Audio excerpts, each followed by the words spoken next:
Hey guys, welcome back. 9-week out update from the Alberta Open. If you've been following the video, thank you so much. Link to the playlist will let you watch it from the beginning if you give a shit to figure out what the hell I'm doing with myself at 55 years old, jumping into a physique competition. Call me, got a little arm vein going on there. Jeez, I like that, kind of juicy. All right, nice. Changes. So what has happened from week 10 now to week 9? This week, and I'm gonna tell you a little bit of tricks about the whole weigh-in thing. I am down on average about 3 pounds this week. Now, what I did this week that I had to kind of throw in there was, and there are the dogs in the background. We've got the puppies again. Welcome. Pass me a puppy. Okay, let's get this over with. Let's get Baron, right? Celebrity Baron. There we go. What do you think, Baron? Oh, it's gotta give the kisses. Get Baron in the video. There he is. So if you hear the noises going on, is this the ideal situation to shoot a video? He's a loving little fella. So, what the hell does it do that? The screen will no longer turn off during this recording. Okay, don't do that shit. Okay, Coach A, could I interest you in a puppy? Yes, please. He is I'll take him. Born on January 1st, New Year's baby. Has a sister floating around here somewhere. Her name is Biscotti. And they are making things a little bit challenging right now. Not gonna lie, but Coach A is doing 99.9% of it and letting me suffer with 2,000 calories per day. Thanks, Coach A. You're welcome. Thank you very much. You're welcome. Thank you very much. Still putting all my meals together, which is a massive, massive help. If you have someone in your corner like a Coach A, if not, get yourself a Coach A, because it makes life a lot more tolerable with meal prep, and especially if you're working a busy career, you gotta do it. So, changes over last week. Down 3 pounds. Strength was suffering big time. Recovery was shit. Sleep was crap. What we're doing is generating a lot of stress in our body, and stress is something that we seriously want to avoid because it messes up everything, top to bottom, especially during contest prep. Not alone, yet alone with anything else in your life. Minimizing this thing popping up is going to make me lose my shit. The screen will no longer, screen remains on. Why does that do that? Good God.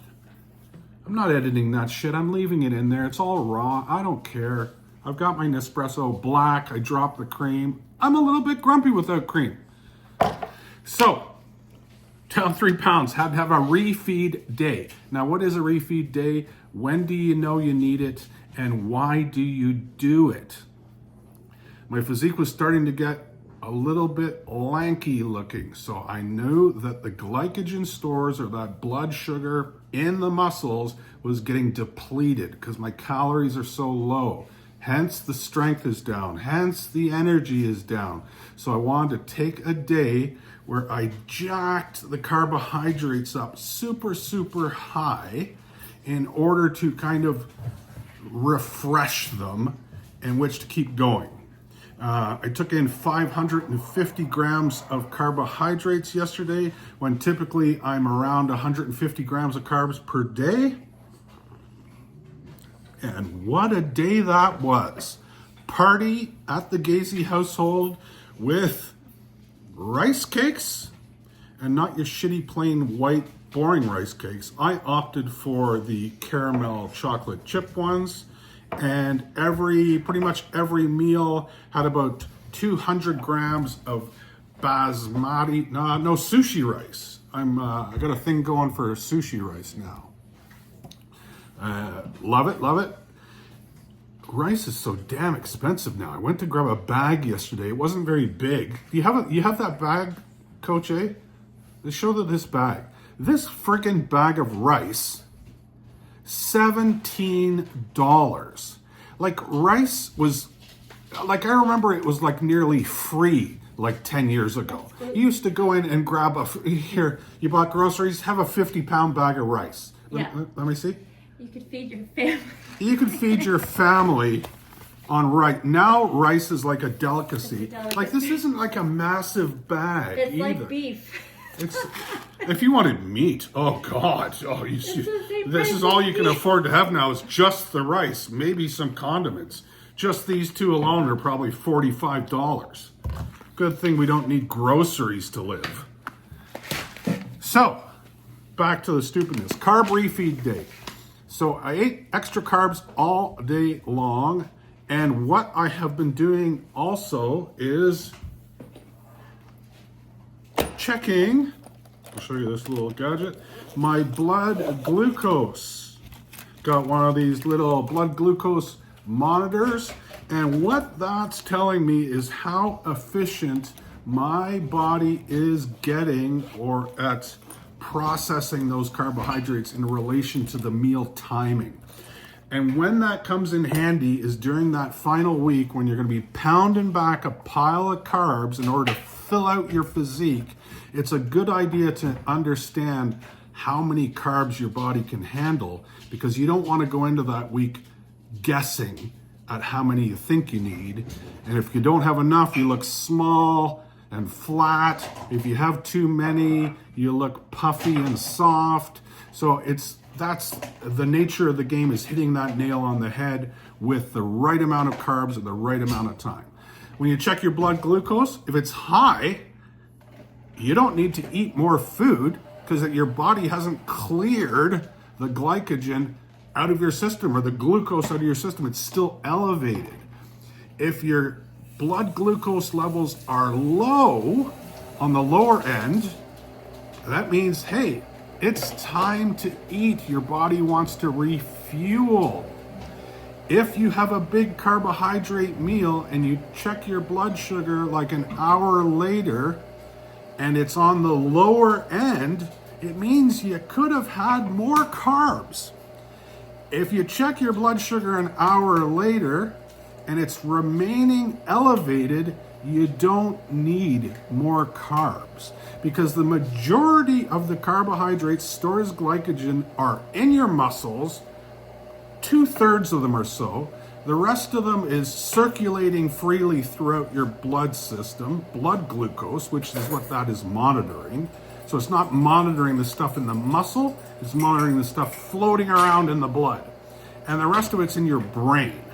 And that's why when we go on low carb diets, initially that glycogen level gets super low, your blood sugar drops, the glycogen in your noggin gets lower, and you get that brain fog, that where the hell am I, until your body starts producing ketones, in which it comes back within a few days typically. So that's why bodybuilders deplete for a few days to drop all that glycogen out of there so they can super compensate the carbs. So that's what I'm kind of doing. So what changes did we do this week? This week,